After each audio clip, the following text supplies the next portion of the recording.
Hello students, welcome to maths spark classes. आज हम 1.2 से रिलेटेड कुछ इंपॉर्टेंट कंसेप्ट पढ़ेंगे। देखो, सबसे पहले हम पढ़ेंगे क्वाड्रेटिक पोलिनोमियल के बारे में। पहले भी पढ़ा है, फिर भी एक क्विक रिवीजन ले लेते हैं। क्वाड्रेटिक पोलिनोमियल क्या होता है? ए पोलिनोमियल ऑफ डिग्री 2, जिसकी डिग्री 2 होती है, क्वाड्रेटिक पोलिनोमियल होता है। इसकी जनरल फॉर्म क्या होती है? A X square plus B X plus C is equal to P X. ये पोलिनोमियल की नोटेशन होती है। जैसे मैंने एग्जांपल ले लिया x square plus 4x plus 5। ये क्या है? एक क्वाड्रेटिक पोलिनोमियल है। यहाँ पर a की वैल्यू कभी भी 0 नहीं हो सकती। और ये जो a, b और c है, ये कोई भी रियल नंबर हो सकते हैं। ये नेचुरल नंबर भी हो सकते हैं, ये रैशनल नंबर भी हो सकते हैं, इरेशनल नंबर भी हो सकते हैं। अगर यहाँ पर x की जगह पर हम कोई ऐसी वैल्यू रख दें जिससे पूरा का पूरा पोलिनोमियल 0 हो जाए। जैसे यहाँ पे मैंने एक एग्जांपल लिया है, x square minus 2x plus 1 is equal to 0।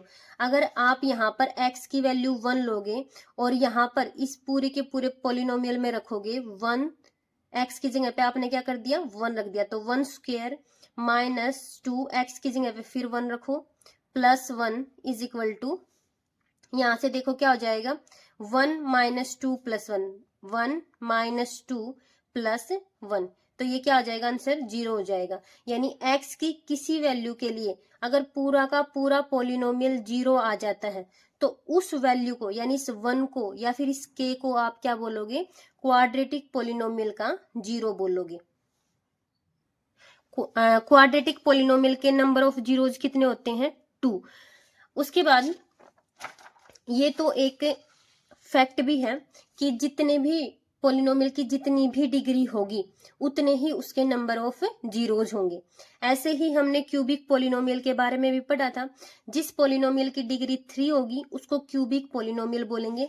Example के लिए x की power 3 plus 4x square plus 7x plus 5, ये क्या है? क्यूबिक पोलिनोमियल का एग्जाम्पल है। Number of zeros cubic polynomial में इसकी डिग्री क्या होती है? 3। तो इस वजह से नंबर ऑफ जीरोज भी कितने हो जाएंगे? 3 हो जाएंगे।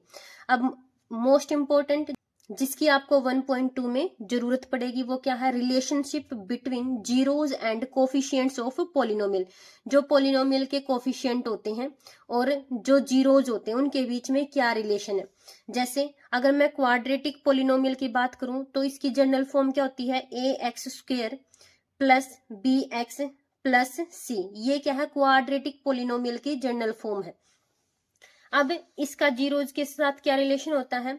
अगर आपको सम ऑफ जीरोज निकालना है, यानी जब आप इसके जीरोज निकालोगे, यानी x की ऐसी वैल्यू निकाल लोगे जिससे पूरा का पूरा क्वाड्रेटिक पोलिनोमियल 0 हो जाएगा, तो वो जो दो वैल्यू आएंगी उनका सम किसके इक्वल रहेगा? Minus coefficient of x divide by coefficient of x square.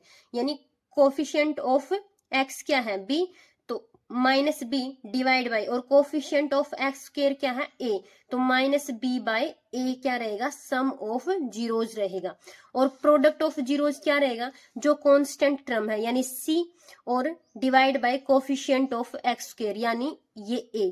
तो ये किसके इक्वल आएगा? Product of zeros c by a के इक्वल आएगा। आगे देखो, एक और तरीका, अगर हम और तरीके से बोले तो क्या बोल सकते हैं? जैसे मान लीजिए अल्फा और बीटा क्या है? इस क्वाड्रेटिक पोलिनोमियल के जीरोज है। तो यहाँ पर अल्फा प्लस बीटा क्या रहेगा? Minus b by a, and alpha beta की प्रोडक्ट क्या रहेगी? C by a. एक दो एग्जाम्पल के थ्रू समझ लेते हैं। जैसे मैंने लिख रखा है first example, x square minus 2x plus 1। जैसे मैंने एग्जाम्पल ले रखा, फर्स्ट एग्जाम्पल है x square minus 2x plus 1। सबसे पहले हम इसके जीरोज निकालेंगे। ब्रेक करो इसको, क्या हो जाएगा? X square minus x plus 1। तो पहले x कॉमन निकालो तो क्या हो जाएगा? x minus 1। यहां से माइनस 1 कॉमन निकालोगे तो x माइनस 1, तो हो जाएगा x minus 1 and x minus 1। यहाँ पर x की वैल्यू क्या आएगी? सबसे पहले इन दोनों को 0 के इक्वल रख दो। x minus 1 is equal to 0 और x minus 1 is equal to 0। ऐसा ही होता है ना कि या तो ये वाली टर्म 0 के इक्वल हो या फिर ये वाली टर्म पूरी 0 हो, तभी तो ये पूरा का पूरा 0 आएगा। तो यहाँ से x की वैल्यू क्या आ गई है 1 और यहाँ से x की वैल्यू क्या आ गई है 1, यानी 2 जीरोज आए हैं और दोनों के यहाँ इक्वल है। तो यहाँ पे इसको मान लिया मैंने अल्फा और इसको मान लिया बीटा। तो यहाँ से जो सम ऑफ जीरोज होगा यानी जो अल्फा प्लस बीटा होगा, अल्फा प्लस बीटा यानी जो सम ऑफ जीरोज है, sum of zeros alpha plus beta किसके इक्वल आएगा, coefficient of X minus coefficient of X divide by coefficient of x square, coefficient of x square. अब देखो यहाँ पर अल्फा की वैल्यू कितनी है 1 और बीटा की वैल्यू भी कितनी है 1, तो 1 प्लस 1 is equal to 2 is equal to, ये तो क्या है अल्फा प्लस बीटा की वैल्यू कितनी आई है 2। अब इस साइड से मैच करके देखो, minus coefficient of X, minus का साइन लगाओ और एक्स का कोफिशिएंट क्या है -2 है, तो क्या हो जाएगा bracket -2 divide by coefficient of x square का कोफिशिएंट जिसके आगे कुछ नहीं होता उसका कोफिशिएंट 1 होता है, तो यहाँ पर एक्स स्क्वायर का कोफिशिएंट क्या हो जाएगा 1, माइनस माइनस प्लस हो जाएगा तो क्या हो जाएगा 2, यानी लेफ्ट हैंड साइड और राइट हैंड साइड क्या आ गई है इक्वल आ गई है। तो यानी जो सम ऑफ जीरोज है वो किसके इक्वल रहेगा, minus coefficient of X divide by coefficient of x square. एक और एग्जाम्पल कर लेते हैं जिससे और ज्यादा क्लियर हो जाएगा। देखो यहाँ पर a की वैल्यू क्या है 3, b की वैल्यू क्या है 5 और c की वैल्यू क्या है 2। अब यहाँ से जब आप इस इक्वेशन को ब्रेक करोगे तो वहां से आपको जीरोज मिलेंगे, तो ब्रेक करो, क्या दे रखा है 3x² प्लस 5x प्लस 2, तो क्या हो जाएगा 3x² plus 3x plus 2x plus 2। यहाँ इन दोनों में से 3x कॉमन है तो 3x x प्लस 1 प्लस यहाँ इन दोनों में से 2 कॉमन है तो 2 को बाहर निकालो तो क्या हो जाएगा x प्लस 1। तो यहाँ से क्या हो जाएगा, इसमें और इसमें x प्लस 1 कॉमन है तो x प्लस 1 आगे निकाल लो तो क्या हो जाएगा 3x प्लस 2। अब ये पूरी टर्म कब जीरो होगी, या तो ये जीरो हो या फिर ये जीरो हो। तो यहाँ से सबसे पहले x plus 1 is equal to 0 और 3x plus 2 is equal to 0। यहाँ से x की वैल्यू क्या आएगी, यहाँ ये प्लस में उस साइड जाके माइनस में हो जाएगा तो x की वैल्यू क्या आ गई है -1 और यहाँ पर 3x ये यहाँ पर प्लस में उस साइड जाके माइनस में, तो 3x is equal to -2 and x is equal to -2, ये यहाँ मल्टीप्लाई में और इस साइड आके डिवाइड में हो जाएगा। अब इस पे देखते हैं सम ऑफ जीरोज और प्रोडक्ट ऑफ जीरोज देखेंगे। सबसे पहले सम ऑफ जीरोज यानी ये मान लिया अल्फा है और ये मान लिया क्या है बीटा है, तो यहाँ से अल्फा प्लस बीटा क्या, यहाँ से अल्फा प्लस बीटा क्या हो जाएगा, अल्फा की वैल्यू क्या है -1 और बीटा की वैल्यू क्या है -2/3। तो यहाँ से 3 कॉमन एलसीएम लो 3 और ऊपर क्रॉस मल्टीप्लाई करेंगे, 3 1 जा 3 माइनस है तो माइनस का, 2 1 जा 2 माइनस है तो माइनस का, तो क्या हो जाएगा -5/3 हो जाएगा। और अगर ऐसे ही आप इसको -b/a से करते, ये किसके इक्वल होता है -b/a होता है, तो यहाँ पे b की वैल्यू कितनी है 5, तो यानी क्या हो जाएगा -5 डिवाइड बाय a की वैल्यू कितनी है 3 है, तो ये दोनों इक्वल आ गए हैं। ऐसे ही जब आप अल्फा बीटा यानी दोनों की प्रोडक्ट निकालोगे तो वो किसके इक्वल होती है c/a की।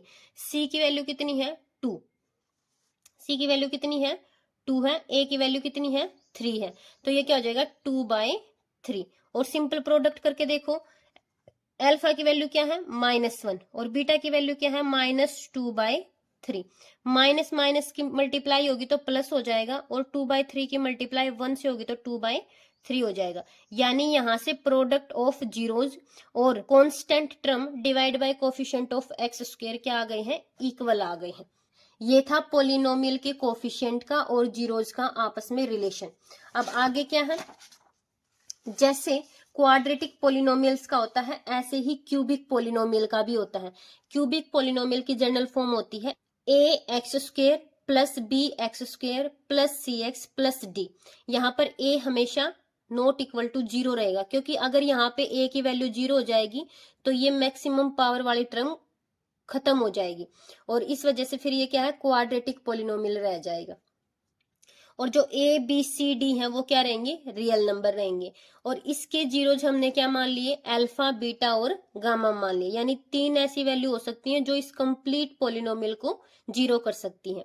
तो अगर आप वहां से सम ऑफ जीरोज निकालोगे, यानी alpha plus beta plus gamma निकालोगे, तो वो किसके इक्वल रहेगा, माइनस बी, यानी minus coefficient of x square divide by coefficient of x cube, यानी माइनस बी बाय ए। और अगर आप सम ऑफ प्रोडक्ट ऑफ रूट्स निकालोगे तो क्या रहेगा, alpha beta plus beta gamma plus gamma alpha किसके इक्वल रहेगा, सी बाय ए की, यानी coefficient of X divide by coefficient of x cube. अगर आप अल्फा बीटा गामा यानी प्रोडक्ट ऑफ जीरोज निकालोगे तो वो क्या रहेगा, माइनस डी बाय ए, यानी कांस्टेंट टर्म वो भी माइनस के साथ, divide by coefficient of x cube. ये जस्ट आपको रिवाइज करने हैं, कई बार ये एक नंबर में आ जाते हैं, बाकी इनका क्वेश्चंस में इतना कोई खास रोल नहीं होता है। आगे देखो क्या है, आपको जीरोज दिए मिलेंगे अल्फा और बीटा, उससे आपको क्वाड्रेटिक पोलिनोमियल बनाना है।